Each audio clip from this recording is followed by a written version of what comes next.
บุญพระธาตุหลวงเวียงจันทร์ประจำปี 2025 นี้ที่จะจัดขึ้นในวันที่ 1 พฤศจิกายนทางนครหลวงเวียงจันทร์ได้ออกระเบียบ 17 ข้อห้ามคือ 1. ห้ามขายและนำเอาสิ่งเสพติด สิ่งมึนเมา ลิ้นการพนัน อาละวาดตีกัน อาวุธ มีดง่าว หน้ากระทุน สายแอวหัวใหญ่ และสนับมือ สิ่งของลอกเลียนแบบ สินค้าลามกอนาจารและสินค้าที่ผิดกฎหมายเข้ามาขายในงานและวางขายภายในบุญอย่างเด็ดขาด 2. ห้ามโฆษณาขายสินค้าเกินความเป็นจริงบ่อนุญาตนุ่งเครื่องลามกอนาจารเข้าในงานบุญ 3. ห้ามเทสินค้าสาดทรายลงพื้นปลูกขายลงพื้นต่อบูธของตนวางสินค้าออกมานอกห้างและซื้อขายสินค้าเป็นเงินตราต่างประเทศเด็ดขาด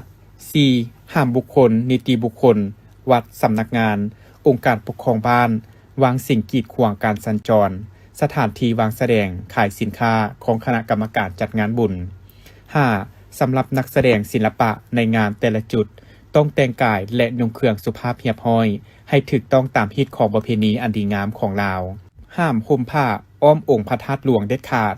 7. ห้ามเฮ็ดกิจกรรมทางศาสนาหรือกิจกรรมใดหนึ่งที่บ่สอดคล้องกับฮิตของประเพณีอยู่บริเวณเดินพระธาตุหลวงและในกรมเรียนพระธาตุหลวงเด็ดขาด 8. ห้ามเพศหญิงนุ่งทรงกระโปรงหรือสเกิร์ตต้องนุ่งสิ้นทุกครั้งที่เข้าในกรมเรียนพระธาตุหลวงสำหรับเพศชายห้ามนุ่งทรงสั้นเกินหัวเข่าต้องนุ่งทรงขายาวหรือผ้าสโลง 9. ห้ามใต้เทียนใส่เตียนพระธาตุหลวง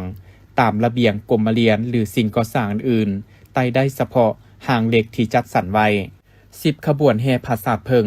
ต้องได้ลงทะเบียน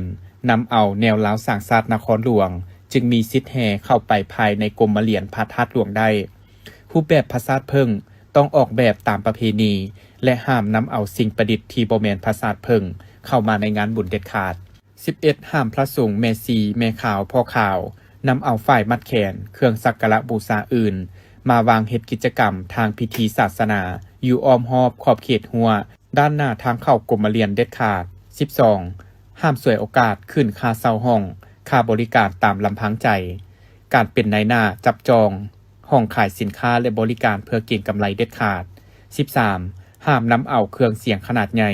มีความดังเกิน85 ดซิเบลเข้ามานำใช้โดยบ่มีใบอนุญาตถ้าพบเห็นจะถูกปรับใหม่เครื่องละ10 ล้านกีบ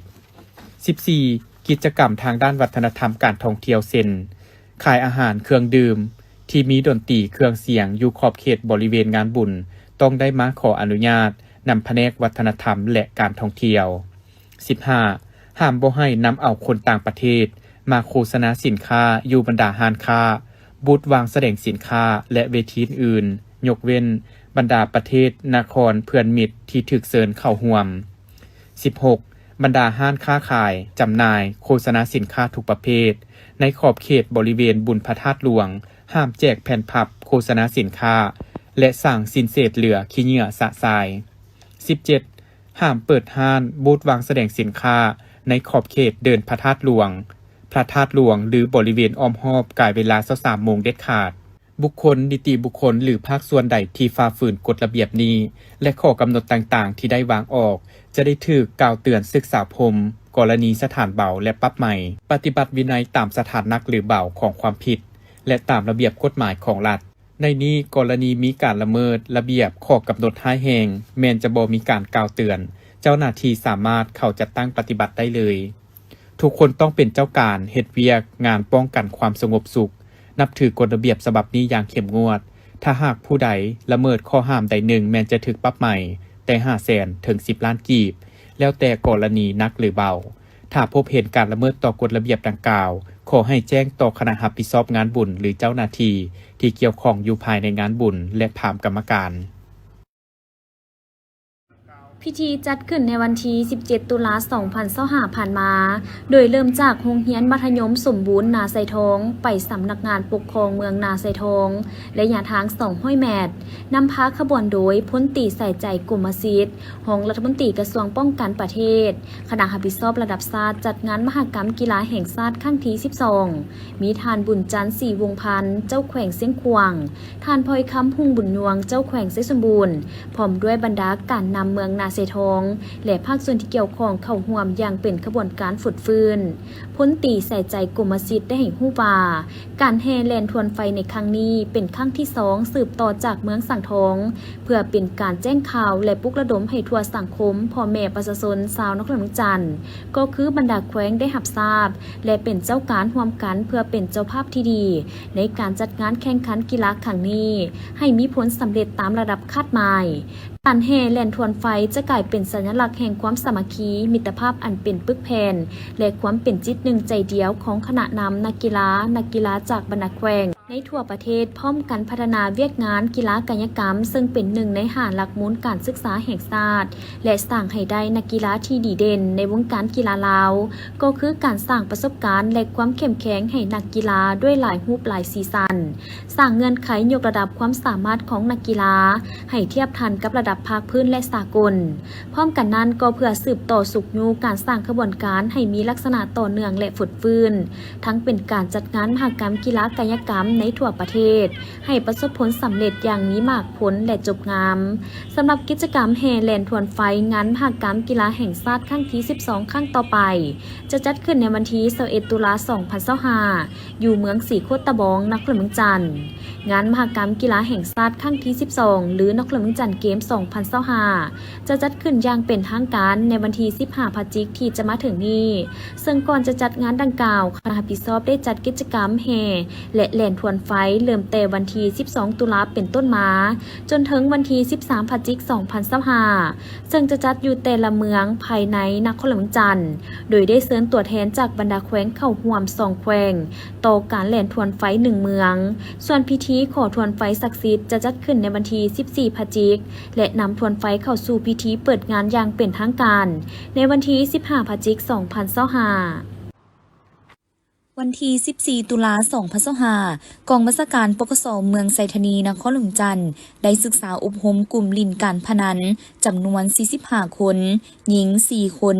ในนี้เป็นคนต่างประเทศ6คน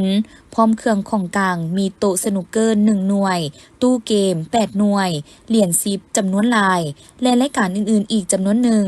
ภายหลังศึกษาอบรมแล้วก็ได้ปล่อยตัวส่วนอีก5คนเป็นเจ้าของกิจการที่มาเซาสถานที่เปิดบ่อนมั่วสุมลินการพนันแม้นได้ถูกดำเนินคดีตามระเบียบก่อนปล่อยตัวเจ้าหน้าที่ได้ศึกษาอบรมจำนวน40คนซึ่งภายหลังได้รับการปล่อยตัวแล้วต้องได้กับเนื้อกับตัวเป็นคนดีบ่ไปพัวพันมั่วสุมลินการพนันที่ต้องห้ามอีกส่วนต่อกับผู้ปกครองภายหลังที่ได้มาเซ็นค้ำประกันเอาลูกหลานแล้วต้องได้ให้ความใกล้ชิดติดแพทย์เอาใจใส่ศึกษาอบรมลูกหลานของตนให้เป็นคนดีของครอบครัวและสังคมสำหรับเหตุการณ์ดังกล่าวนี้แม้นเกิดขึ้นในวันที่13ตุลาซึ่งเจ้าหน้าที่แผนกตำรวจปกส.เมืองไซธานีได้สมทบกับห้องการปกส.กลุ่มดงโดกและการจัดตั้งบ้านสะพังหมึกเมืองไซธานีนครหลวงจันทร์ได้เข้าแก้ไขเป้าหมายมั่วสุมลินการพนันที่ต้องห้ามอยู่บ้านสะพังหมึกในเฮือนเสาแห่งหนึ่งจึงสามารถกักตัวได้จำนวน45คนดังกล่าววันที่17-18ตุลาคม2025ผ่านมาอยู่ที่วัดศพศรีวิไลยารามบ้านวัดศพเมืองศรีสัตนานครหลวงจันทร์ได้มีกล่องกฐินนำมาทอดถวายที่เป็นเจ้าภาพลักษณ์จากครอบครัวทานบัวดีจันดาราประธานแนวเล้าสั่งซาดบ้านวัดศพครอบครัวทานบุญถนอมแสงดาราเลขาผักบ้านในบ้านวัดศพพร้อมด้วยเจ้าภาพห่วมจากครอบครัวอื่นๆรวมไปถึงประชาชนภายในบ้านวัดศพและเขตใกล้เคียงได้พร้อมเพียงกันห่างหากะเกี่ยมตั้งกล่องกฐินสามัคคีแล้วนำมาทอดถวายแด่พระสงฆ์ผู้ที่มีความเหมาะสมและจำพรรษาครบไตรมาส3 เดือนของการเข้าพรรษาและหยาผ่านมาโดยได้มีการห่างหากะเกี่ยมตั้งกล่องกฐินในวันที่17และนำมาทอดถวายในวันที่18ตุลาคม2025ซึ่งในตอนเช้าได้มีพิธีตักบาตรฟังธรรมเทศนาจากพระเถระนูเถระและหับพรหยาดน้ำแล้วจึงได้เต้าโหมเจ้าภาพเจ้าสถาเฮผ้ากฐินสามัคคีซึ่งนำพาโดยพระอาจารย์บุญเลิศเจยวงศ์เจ้าอธิการวัดศพศรีวิไลยารามและได้หับความเมตตาเข้าร่วมโดยพระอาจารย์ใหญ่สนนินแก้วน้ำเมืองศรีสัตนากประธานองค์การพุทธศาสนาสัมพันธ์ลาวเมืองศรีสัตนากพร้อมด้วยพระเถระนุเถระและชาวพุทธเข้าร่วมแห่อ้อมพัทธสิมาอย่างคึกคืนม่วนซื่นก่อนนำถวายแด่พระสงฆ์ โอกาสนี้เป็นมือทอดกองกันถินสามัคคีของประชาชนบ้านวัดศพโดยมีครอบครัวข้าพเจ้าคือมีตู้สมเด็จจันดาราเป็นเจ้าภาพหลักมีเจ้าภาพห้องก็มีทานนายบ้านบุญถนอมแสงดาราทานนางประนอมบุภาและผู้อื่นๆในหมู่บ้านร่วมตั้งกองกันถินนี้เพื่อรักษาฮีตของประเพณีอันดีงามของลาวเฮาไว้แล้วก็เพื่อเฮ็ดสร้างความสามัคคีหักแพงประชาชนได้มาร่วมบุญศีลกินทานแล้วก็กินข้าวร่วมกันแล้วก็สร้างรายรับให้วัดได้ประมาณ50ปลายล้านเกือบ60ล้านวัดศพเป็นบ้านน้อยๆมี10หน่วย แต่ว่าความสามัคคีหักแพงมีมาตลอดทุกบุญทุกศีลทุกงานที่พวกเฮาเฮ็ดเริ่มแต่เข้าพรรษาแล้วก็เข้าประดับดินเข้าสลากออกพรรษาแล้วก็บุญกฐิน เจ้าสบายดีข้าพเจ้าก็เลขาพักบ้านในบ้านวัดศพมื้อนี้ก็ได้มีความภาคภูมิใจที่ว่าพ่อแม่ประชาชน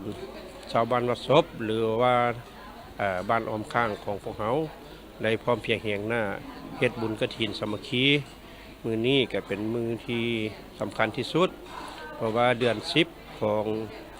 มือออกพรรษามามีแต่เดือนเดียวเท่านั้นและก็วัดหนึ่งสามารถได้รับบุญกฐินมีแต่ครั้งเดียวต่อของปีมื้อนี้ก็มีศรัทธาลักอยู่บ้านวัดศพของพวกเขานี้ก็ประธานแนวโฮมสองมาก็มันเลขาพักบ้านในบ้านที่ว่ามีจะศรัทธาปักกฐินเนาะทางว่าขอกล่าวถึงพ่อแม่ประชาชนที่ว่ามีจิตใจเลื่อมใสที่อยากจะปักกฐินบ่ถึงว่าจะมีอายุต่ำหรือสูงก็สามารถปักกฐินได้เนาะอันนี้ก็กล่าวถึงพ่อแม่ประชาชนมีว่าปัจจัยเพียงพอฐานะเพียงพอเพิ่นก็พุทธศาสนาเพิ่นก็บ่ได้ห้ามเนาะอันนี้ก็ฝากถึงพ่อแม่ประชาชนที่ว่ามีจิตใจเลื่อมใสเกี่ยวกับพุทธศาสนาเนาะทางบ้านก็ขอฝากถึงพ่อแม่ประชาชนดังนี้เนาะขอขอบใจสบายดี สำหรับบ้านวัดศพแม่นเป็นบ้านหนึ่งที่นำพาประชาชนจัดงานบุญตามฮิตของประเพณีก็คือฮีต12ของ14ในทุกๆปีเพื่อให้คนรุ่นหลังและผู้เกิดใหม่ใหญ่รุ่นได้ฮู้จักขนบธรรมเนียมและฮู้จักวิธีปฏิบัติงานบุญประเพณีต่างๆเพื่อช่วยกันสืบสานให้คงอยู่ตลอดไปบุญกฐินสามัคคีของชาวบ้านในมื้อนี้พร้อมด้วยการอำนาจการจัดตั้งบ้านเป็นต้นทานในบ้านประธานในโฮมบ้านศรัทธาลักษ์คือโยมพอบัวลีจันดาราแม่ตูสมเด็จจันดาราประธานในโฮมบ้านเป็นเจ้าภาพหลักในการนำพาพ่อแม่ประชาชนลูกบ้านเฮ็ดบุญกองกฐินสามัคคีขึ้นอยู่ที่วัดศพศรีวิไลยาราม1ปางเพื่อทอดถวายให้พระสงฆ์ให้พระภิกษุสงฆ์ที่จำพรรษาอยู่ในวัดศพครบ3เดือนไตรมาสผู้ที่พระสงฆ์เพราะว่าเรื่องพระกฐินนี้พระสงฆ์ภายในวัดเขาก็ได้พิจารณากันตามพุทธานุญาตของพระพุทธเจ้าเพิ่นจะมีให้พระเพราะว่าเรื่องกฐินเป็นเรื่องของพระสงฆ์เป็นผู้พิจารณาว่าองค์ใดที่สมควรที่จะรับพระกฐินดังนั้นแล้วมื้อนี้พวกเขาก็ได้สำเร็จในการทอดถวายกฐินอยู่ที่ทาวัดศพพร้อมโดยออกตนญาติโยมก็ได้พร้อมจิตพร้อมใจกันได้มาอุปโมทนาเป็นบริวารกฐินเป็นตนปรมีเป็นปัจจุปัจจัยหงทานในสุดท้ายพระอาจารย์เองก็ขอบขอบใจทางท่านเจ้าภาพเจ้าศรัทธาวารวมเฉพาะก็คือพอบัวลีจันดาราในการตั้งกองกฐินผู้ทำอิฐตกมูลค่า14ล้านก็กีบแล้วก็ไม่ออกต่อมาก็มีทั้งครอบครัวพอกลาน้อยหานขายรถโตโยต้าบ้านวัดศพ5ล้านกีบแล้วก็ทั้งครอบครัวแม่สายบัว5ล้านกีบไม่ออกปานอม4ล้านกีบทั้งพอออกในบ้านบุญถนองไม่ออกนุกรคุณเสยวงศ์บ้านวัดศพ5ล้านกีบต่อมาก็มีหลายๆศรัทธาที่ได้มาอุปโมทนาผู้ละเล็กผู้ละน้อยตามกำลังศรัทธา ก็ขออนุโมทนาขอบอกขอบใจทางท่านเจ้าภาพเจ้าศรัทธาเพื่อนำพาประชาชนภายในบ้านเพื่อปกปักรักษาฮีตของประเพณีเพื่อให้คนรุ่นหลังรุ่นลูกหลานได้สืบทอด สำหรับงานบุญกฐินสามัคคีปีนี้แม่นได้วัตถุปัจจัยจากเจ้าภาพเจ้าสถาห่วมและญาติโยมชาวพุทธที่ถวายทำบุญรวมปัจจัยทั้งหมดแม่น50 กว่าล้านกีบโดยเงินจำนวนดังกล่าวนี้ทั้งคณะสงฆ์ภายในวัดและอำนาจการปกครองบ้านแม่นจะได้นำไปสืบต่อพัฒนาบูรณะและสร้างสาวัดให้มีความสวยงามเพื่อต้อนรับชาวพุทธที่จะเดินทางมาร่วมทำบุญและกราบไหว้สักการะบูชาอยู่ภายในวัดให้มีความสะดวกสบายพิธีดังกล่าวได้จัดขึ้นอยู่ที่ห้องประชุมของตนโดยการเป็นประธานของทาน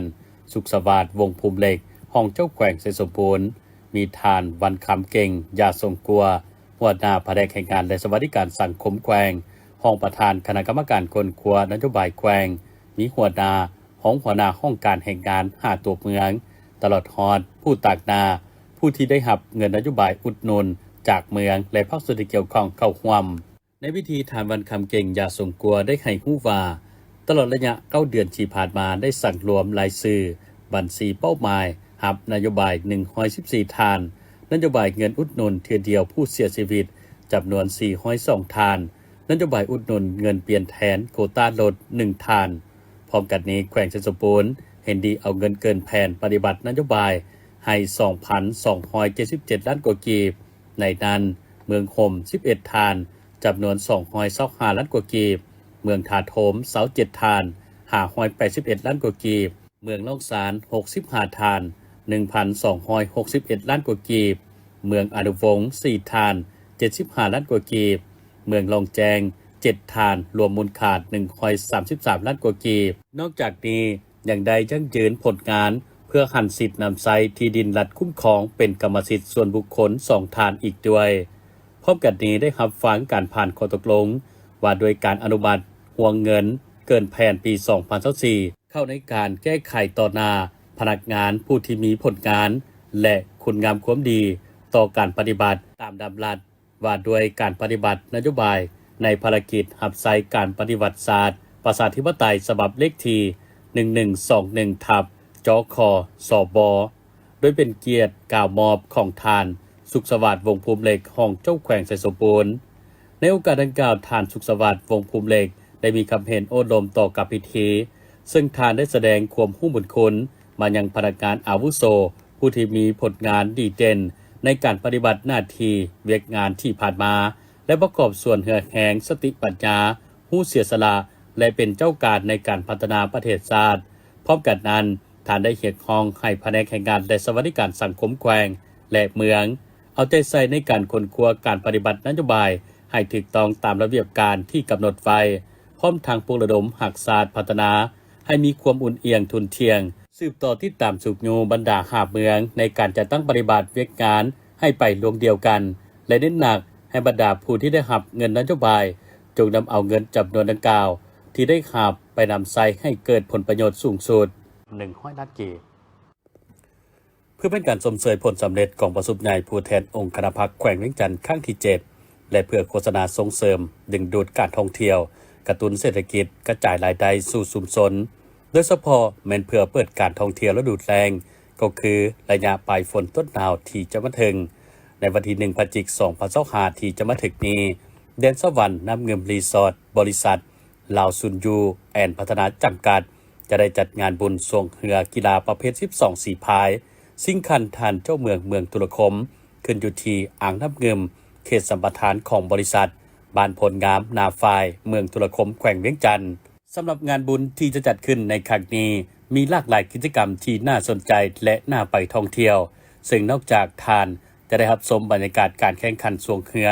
ในท่ามกลางธรรมชาติที่มีความสวยสดงดงามอันประทับใจแล้วยังจะได้เที่ยวชมหานวางขายแสดงสินค้าประเภทเครื่องอุปโภคบริโภคสินค้าหัตถกรรมกสิกรรมจากภูมิปัญญาชาวบ้านอาหารการกินที่หลากหลายหับชมบูธวางแสดงสินค้าผลิตภัณฑ์เครื่องที่ระลึกของแดนสวัสดิ์น้ำเงิมรีสอร์ทพร้อมทางมีสิทธิ์ร่วมปิ่นวงล้อรุ่นหับรางวัลต่างๆอีกหลายรางวัลพิเศษงานบุญสวงเรือที่จะจัดขึ้นในปีนี้แม้นจัดแบบยิ่งใหญ่เปิดกว้างโด ยเปิดโอกาสให้เฮือจากหลายคณะเข้าร่วมพร้อมกันนี้ยังมีวงดนตรีมิตรภาพมิวสิกเต็มวงมาสร้างบรรยากาศเบิกบานมวลซื่นให้แก่งานนี้อีกด้วยสำหรับงานตลาดนัดมันจะเริ่มเปิดตั้งแต่วันที่30-31 ตุลาถึงวันที่1พฤศจิกายน 2025สาวค้าขายสามารถจับจองร้านขายเครื่องได้ปัจจุบันยังเปิดรับสมัครทีม4พายเรือส่วงโดยให้นำเอาเรือมาเองเปิดกวาง4พายคนลาวภายในประเทศดังนั้นจึงเชิญชวนทีมงานเรือกีฬาประเภท12 4พายสามารถลงทะเบียนเข้าร่วมแข่งขันสำหรับรางวัลเรือส่วงมี8รางวัลรางวัลที่1ได้รับเงินสด25ล้านกีบพร้อมขัน1หน่วยรางวัลที่2ได้รับเงินสด18ล้านกีบพร้อมขัน1หน่วยรางวัลที่3ได้รับเงินสด13ล้านกีบพร้อมขัน1หน่วยรางวัลที่4ได้รับเงินสด10ล้านกีบพร้อมขัน1หน่วยรางวัลที่5ได้รับเงินสด7ล้านกีบพร้อมขัน1หน่วยรางวัลที่6ได้รับเงินสด5ล้านกีบพร้อมขัน1หน่วยรางวัลที่7ได้รับเงินสด4ล้านกีบพร้อมขัน1หน่วยรางวัลที่8ได้รับเงินสด3ล้านกีบพร้อมขัน1หน่วยสำหรับเหือทุกคณะที่ลงทะเบียนเข้าร่วมแข่งขันรับไปเลยเงินสด1ล้านกีบในวันที่31ตุลาคม 2025เวลา 13:00 นให้ส่งตัวแทนของแต่ละทีมเข้าร่วมกองประชุมรับฟังพิธีการกฎระเบียบการแข่งขันจับสลากประกบคู่และกวดกาเบิงสถานที่แข่งขันในวันที่ 18 ตุลาคม 2025อยู่ที่นครเวียงจันทร์ผู้ประกอบการจากสาธารณรัฐประชาธิปไตยประชาชนลาวและไทยได้ร่วมมือกันเปิดบริการ3ผลิตภัณฑ์ใหม่ที่มีความทันสมัยในด้านนวัตกรรมภายใต้ชื่อบริษัทวันทีทีวันเช็คแอนด์เทรสโดยการเข้าร่วมของปริญญาเอกมโนทองวงไซรองรัฐมนตรีกระทรวงอุตสาหกรรมและการค้าท่านธนาวินลาตาเมธา CEO บริษัทวันทีทีมีบรรดาผู้ต่างหน้าจากการนำภาครัฐผู้บริหารบริษัทและภาคส่วนที่เกี่ยวข้องเข้าร่วม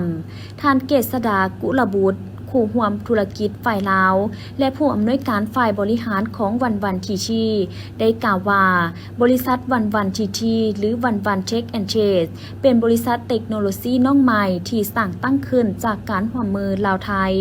ซึ่งถือว่าเป็นบัตรก้าวสำคัญให้กับสาธารณรัฐประชาธิปไตยประชาชนลาวที่จะได้มีผลิตภัณฑ์ดิจิตอลสามารถใช้งานได้จริงเข้าถึงได้ง่ายและมีลักษณะการพัฒนาโดยอิงใส่ท้องถิ่นเป็นหลักที่จะให้บริการด้วย3ผลิตภัณฑ์หลักที่ออกแบบมาเพื่อช่วยธุรกิจและบุคคลในสาธารณรัฐประชาธิปไตยประชาชนลาวให้นำใช้เทคโนโลยีเพื่อบันทึกประสบการณ์เสริมต่อเพื่อสร้างมูลค่าและสร้างทักษะใหม่ๆประกอบมีลาวคอนเนสแพลตฟอร์มเว็บแอปเป็นระบบสะสมคะแนนแต้มรางวัลต่างๆที่เกี่ยวข้องกับโปรโมชั่นหลักสูตร AI ร่วมกับ PR Square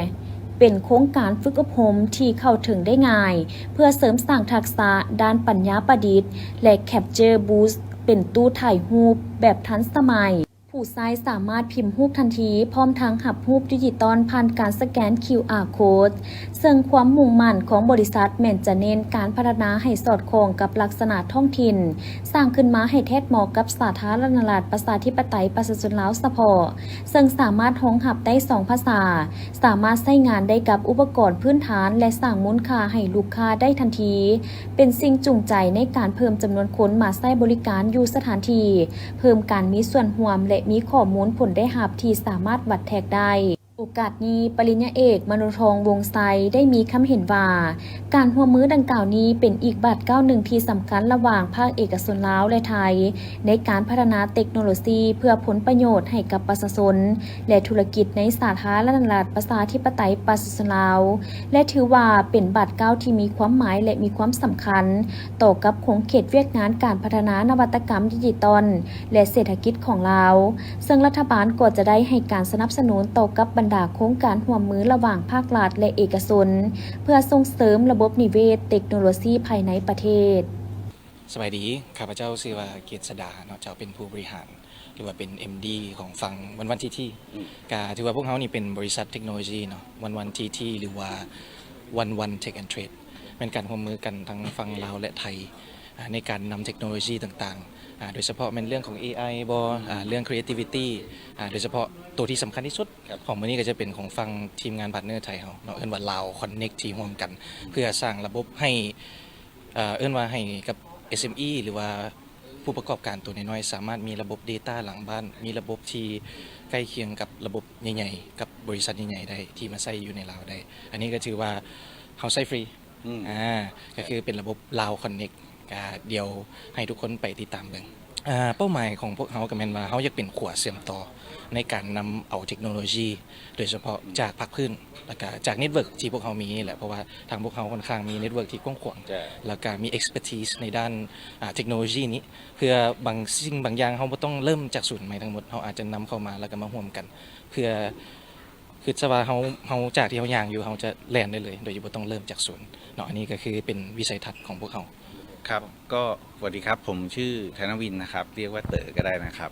ก็เป็น CEO ของวันทีทีนะครับจากที่เมื่อกี้คุณแคดดี้เนี่ยเขาได้พูดมาเนี่ยคือเรานำเสนอเทคโนโลยี3ส่วนนะครับส่วนที่1คงเป็นเรื่องของงานอีเวนต์โฟโต้บูธเดี๋ยวก็การทำให้งานอีเวนต์มันคลื้นเครงมากขึ้นนะครับกับส่วนที่2เนี่ยเป็นเรื่อง AI อย่างที่คุณแคดดี้บอกนะครับว่าเราอยากให้เอา AI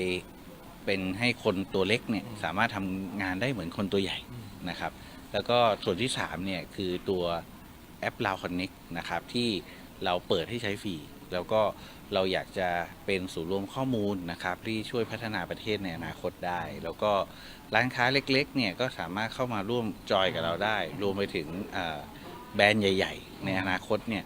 ก็สามารถเข้ามาร่วมจอยกับเน็ตเวิร์กของเราได้นะครับเพราะว่าเราไม่ได้ทำแยกเราทำมันรวมกันหมดเลยแล้วใครก็ใช้ได้ทั้งลูกค้าก็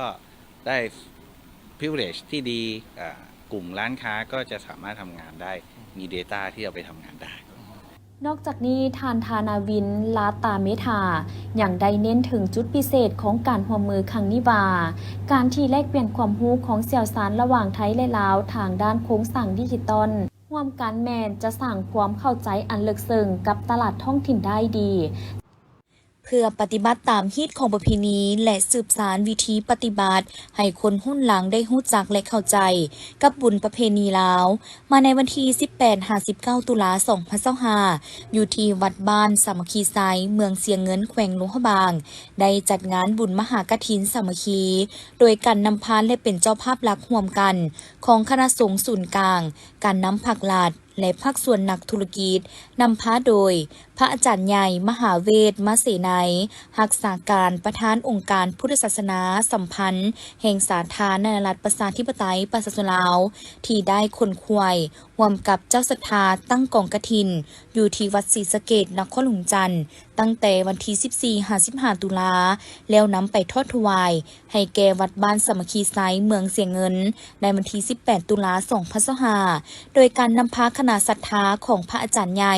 ปุ่นเสยเผาพาสีดห้องหัวหน้ากรรมาธิการสาธารณูปการศูนย์กลางประธานองค์การพุทธศาสนาสัมพันธ์ลาวเมืองศรีโคตะบองมีครอบครัวทานคำไหลศรีประเสริฐห้องประธานคณะกวดกาศูนย์กลางภาคห้องประธานองค์การกวดกาแห่งราชพร้อมด้วยภรรยาท่านนางคำหวยศรีประเสริฐครอบครัวทานภูวงศ์พามิซีดท่านสมฤทธิ์ศรีประเสริฐสมทบกับศรัทธาจากการน้ำแขวงหลวงพระบางชาวเมืองเสียงเงินและชาวพุทธศาสนิกชนเข้าร่วมเพื่อเต้าโหมความสามัคคีตักบาตรในตอนเช้าหลังจากนั้นก็ได้นำพาแห่กองกฐินมหาสามัคคีเข้าหาวัดและแห่อ้อมพัทธสิมมา3 รอบก่อนนำไปเฮ็ดพิธีกรรมทางศาสนาทอดถวายแด่พระสงฆ์ภายในวัดสามัคคีไซแต่ในการเฮ็ดบุญกฐินสามัคคีเท่านี้ก็เพื่อเต่าร่วมความสามัคคีระหว่างออกตนญาติโยมแล้วก็เจ้าภาพศรัทธาทั้งหลายก็คือจากนครเวียงจันทน์แล้วก็แขวงหลวงพระบางบ่รวมว่าเฉพาะก็คือเมืองเสียงเงินของบ้านสามัคคีไซแห่งนี้ที่มีกุศลร่วมและก็ระดมทุนจาก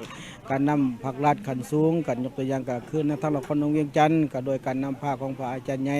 มหาเวทมาเส้นในองค์รักษาการประธานศูนย์กลางองค์การพุทธศาสนาสัมพันธ์แห่งสปป.ลาวเป็นผู้ที่นำผ้าผู้ระดมสายทานศรัทธาลูกหลานศิษยานุศิษย์ทั้งหลายทั้งปวงตลอดจงออกตนญาติโยมชาวนครเวียงจันทน์มีส่วนร่วมเพื่อการระดมทุนมาทอดถวายผ้ามหากฐินในครั้งนี้ทั้งฝ่ายญาติโยมกับวิธีคำใดศรีประเสริฐพร้อมด้วยครอบครัวและก็ ก็ชิดสนุชิดบริษัทอาหารต่างๆที่มีส่วนร่วมเพื่อระดมทุนเข้ามามีส่วนร่วมในการก่อสร้างบูรณะปฏิสังขรณ์สร้างสาวัดวาพุทธศาสนาแห่งนี้และในนั้นก็มีทั้งนักแข่งหลวงพ่อบางก็คือการนำขันสูงทั้งไฟมันประสิทธิ์คือวิญญาณทรงใหญ่อ่อนแก้วชิตติวงศ์และเป็นผู้ชี้นำพาผู้ลมออกตนญาติโยมสายทานศรัทธาจากนครหลวงเวียงจันทร์และนอกนั้นก็มีทานปองอบุญเดือชินไซวรวงศ์พร้อมด้วยครอบครัวที่ได้นำพาออกตนญาติโยมกันจะตั้งข้องแข็งหลวงพ่อบางในพุกลมพ่อแม่ประชาชนให้มีส่วนร่วมก็เพื่อมาทอดถวายมือในมือนี้ก็ถือว่าเป็นอีกมือหนึ่งที่มีความหมายความสำคัญสร้างความสามัคคีระหว่างนครหลวงและแขมหลวงพ่อบางเป็นว่าสามัคคีสามัคคีนั่งตาโพสุโขความสมานสามัคคีเป็นบ่อเกิดแห่งความสำเร็จแต่กับทุกอย่างก็เกิดจากปัจจัยที่ออกนี่และในนี้ในวัดสามัคคีไซแห่งนี้เมืองเชียงเงินนี่เพิ่นก็ได้สร้างพระธาตุสิมายังบ่ทันแล้วดังนั้นเฮาท่านทั้งหลายได้มีส่วนร่วมในงานพระมหากฐินนี้ก็ถือว่าเป็นอีกเวียกงานหนึ่งที่ได้เฮาเต้าร่วมคุณงามความดีสร้างความสมานสามัคคีระหว่างนครหลวงและแขมหลวงพ่อบางเว้าร่วมว่าเฉพาะก็คือเมืองเชียงเงินก็ทั้งนั้นในมื้อนี้ก็ถือว่าเป็นเวลาที่เฮาได้นำเอากองพระมหากฐินมาทอดถวายณที่นี้ก็ถือว่าได้ความสมานสามัคคีได้ความอบอุ่นมื้อนี้ขน้อยและอาตมาในตั้งหน้าคณะสงฆ์ทั้งศูนย์กลางองค์การพุทธศาสนาได้ตั้งหน้าให้พระท่านใหญ่มหาเวทมาเสนในองค์รักษาการประธานศูนย์กลางองค์การพุทธศาสนาได้นำกองพระมหากฐินมาการสันนิพานการจัดตั้งปฏิบัติเป็นระยะ2 วันมาฮอดมื้อนี้นี่เห็นว่าบรรยากาศนี่ดีเนาะมีความเบิกบานมนต์ซื่นขับขาหน้าแน่นเห็นได้ความสามัคคีเป็นปึกแผ่นของพ่อแม่ประชาชนแขวงหลวงพระบางเว้ารวมว่าเฉพาะแม่นเมืองเชียงเงินเจ้าภาพพวกเฮานี่สันก็ดีอกดีใจหลายและข้าพเจ้าผ่านการเอิ้นว่าระดมวัตถุปัจจัยเพื่อสร้างวัดที่พัทธซิมมาที่ยังบ่ทันสำเร็จนี่ก็ได้350 ล้าน 5 แสนกีบแล้ว ตัวนี้นี่มันตามจิตใจขององค์ประธานพระอาจารย์ใหญ่มหาเวทมาเสนัยครับรักษาการประธานอพสส่วนกลางเพิ่นว่าอยากให้ซุ่มใส่เฮ็ดให้พัทธซิมมานี่ให้สำเร็จอันนั้นแหละเป็นจุดประสงค์ของเพิ่นแต่ว่าผ่านการระดมได้สำนั้นเฮาก็ดีใจแล้วแต่ว่าอันดีใจอันนึงเลยมันประชาชนได้มาเต้ามาโฮมมาเป็นปึกเป็นแผ่นมีความเบิกบานมนต์ซื่นอันนี้แสดงถึงการนำพาของพรรคที่สลัดสงสัยเฮ็ดให้ประชาชนยังรักษาได้ฮิตของประเพณีอันดีงามยังรักษาได้ความสามัคคีเป็นปึกแผ่นอยู่อ้อมข้างพรรค นอกจากนี้ท่านผู้วงศ์พามิสิทธิ์เจ้าของห้านคำผู้วงศ์ในนามเจ้าภาพเจ้าศรัทธาร่วมงานบุญมหากฐินครั้งนี้ก็ได้แสดงความรู้สึกดีใจที่ได้เป็นส่วนหนึ่งในการนำพาและสมทบทุนงานบุญมหากฐินเพื่อนำวัตถุปัจจัยมาช่วยสร้าง3วัดวาอารามในเขตห่างไกลและยังได้เห็นถึงความสามัคคีของประชาชนชาวเมืองที่ได้เต้าโฮมกันเป็นปึกแผ่นมื้อนี้ก็ดีใจหลายได้มาร่วมในงานเนาะทอดกฐินอยู่วัดสามัคคีเนาะไอ้นี้ถือว่าเป็นสสาร่วมนำท่านคำไหลสิประเสริฐนะถึงว่าพวกเฮาก็ถือว่ามาอยู่นี่ก็ดีใจแล้วที่มาทุกอิดคิดว่าจะบ่มีคนหลายเนาะแต่ตัวจริงแล้วก็เห็นว่ามีประชาชนเข้ามาร่วมอย่างขับขานนั้นแน่นบ่ว่ากันนำของหลวงพ่อบางและกันนำของเมืองในการทางประชาชนมาร่วมทุกทนหน้าที่ว่าหลายพอสมควรเนาะที่ว่าพวกเฮาก็เห็นว่าความสามัคคีแค่ว่าการเฮ็ดกฐินนี่นิดนึงนอกจากที่ว่าไ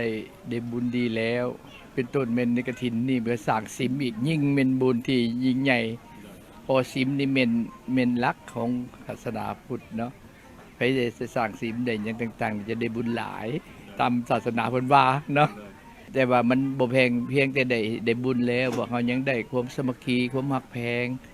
เนาะนึงก็จะแม่นสามัคคีภายในคณะเขาเองเนาะก็คือคณะนำพามาแต่นครหลวงยังมีครูบาอาจารย์มีหยังต่างๆแล้วมาพี่ก็แม่นเห็นทั้งเนาะทั้งเมืองทั้งบ้านเขาเจ้าเต้าโฮมกันความสามัคคีกันฮักแพงกันอันนี้แม่นสิ่งที่ว่าประเสริฐเดินล้ำ สำหรับงานบุญมหากฐินครั้งนี้นอกจากจะได้สืบสานการปฏิบัติตามฮีตของประเพณีแล้วยังได้รับวัตถุปัจจัยจากคณะเจ้าภาพเจ้าสถานหลักหลายภาคส่วนและชาวพุทธศาสนิกชนรวมปัจจัยทั้งหมด350 กว่าล้านกีบที่นำมาถวายเพื่อสร้างสามวัดวาอารามโดยเฉพาะจะนำไปสืบต่อสร้างพัทธสิมาให้สำเร็จ สันคนอื่นก็ขอนมัสการนำปวงชนทางหลายเนาะสันข้าพเจ้าในนามต่างหน้าให้การนำของเมือง ก็ขอแสดงความรู้บุญคุณเนาะมายังการนำภาครัฐโดยเฉพาะก็เป็นการนำขั้นศูนย์กลางขั้นแขวงและกับพ่อแม่ปาชนญาติโยมเนาะที่ได้มาร่วมทำบุญโดยเฉพาะก็เป็นเฮ็ดบุญทอดผ้ากันทิ่นอยู่ที่วัดซ้ำขีไสว่าวัดซ้ำขีไซนี่ก็เป็นวัดหนึ่งที่ได้สร้างขึ้นใหม่ฉะนั้นก็แน่นอนก็ยังมีหลายอันเนาะโดยเฉพาะก็เป็นพื้นฐานโครงล่างที่ยังบ่ได้สำเร็จ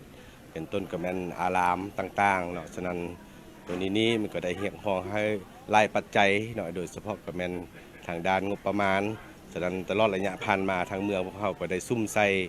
ในการช่วยแล้วก็ในการหรือว่าแม่นแพร่เนาะวัตถุปัจจัยต่างๆฉะนั้นเราก็ได้ส่วนหนึ่งฉะนั้นปีนี้ก็เป็นปีสำคัญฉะนั้นพวกเขาก็ได้สร้างเป็นการทอดผ้าป่าสามัคคีนี้ขึ้นบุญพามหากฐินสามัคคีในครั้งนี้ได้มาจากพระอาจารย์ใหญ่มหาเวทมะเสนัยองค์รักษาการประธานศูนย์กลางอปส.พร้อมด้วยหมู่คณะจากนครหลวงเวียงจันทร์และเจ้าภาพเจ้าศรัทธาก็คือฐานคำไลศรีประเสริฐแล้วก็แม่ออกคำห้วยศรีประเสริฐพร้อมด้วยครอบครัวและปออกผู้วงพระมีสิทธิ์พร้อมด้วยครอบครัวและได้มาจากภาคส่วนอื่นๆแล้วก็ทางหลวงพระบางเมืองเสียงเงินแล้วก็บ้านสามัคคีใสจุดเป้าหมายในบุญพามหากฐินสามัคคีครั้งนี้ในมื้อนี้ก็ได้อยู่จำนวนวัตถุปัจจัยรวมทั้งหมดยอดและแมนอยู่ที่350 ล้านกีบปัจจัยเหล่านี้มันจุดซุ่มใส่จะได้นำสร้างซิมพุทธซิมมาที่ว่ากำลังสร้างในปัจจุบันนี้ได้มีความปิติยินดีและภาคภูมิใจที่สุดได้เห็นพ่อแม่ครูบาอาจารย์ได้นำพาศิษยานุศิษย์และก็ออกตนญาติโยมชาวพุทธบริษัททั้งหลายได้มาร่วมสิ้นกินทานสร้างบุญบารมีนี้และขอแสดงความขอบอกขอบใจมานำอาจารย์ใหญ่มาเตนครหลวงพระบางนครเวียงจันทน์เนาะมาร่วมงานบุญกฐินในปางนี้แต่ว่ามาต่อเติมเสริมบารมีในการสร้างสร้างพัฒนาวัดวาอารามให้เจริญรุ่งเรืองต่อไปภายภาคหน้าและนี้ก็เพิ่นมีการสร้างสร้างพัทธสิมมาหรือว่าอารามหรือว่าพัทธสิมมาหลวงบางเขาเอิ้นว่าอารามเนาะได้อยู่ประมาณ 70% เนาะตอนนี้เดือนหน้าหรือว่าเดือน1เดือน2เนาะเพิ่นสิเริ่มพิธีเริ่มฉลองคอดซิมนี่ยกโซฟานี่เนี่ยแล้วก็เริ่มฉลองเอาพระเจ้านี่มาสมโพธิสำหรับวัตถุปัจจัยที่ได้จากงานบุญมหากฐินจำนวน300 กว่าล้านกีบครั้งนี้แม้นจะสามารถนำไปสืบต่อสร้างพัทธสิมาให้สำเร็จภายหลังที่มีการก่อสร้างมาเป็นเวลา2 ปีกว่าตั้งแต่ปี 2023 เป็นต้นมาปัจจุบันมีความคืบหน้าแล้วประมาณ 80-90 ส่วนห้อยและคาดว่าจะให้มีพิธีฉลองและยกย่อส่อฟ้าในต้นเดือนมังกร2026ที่จะมาถึงนี้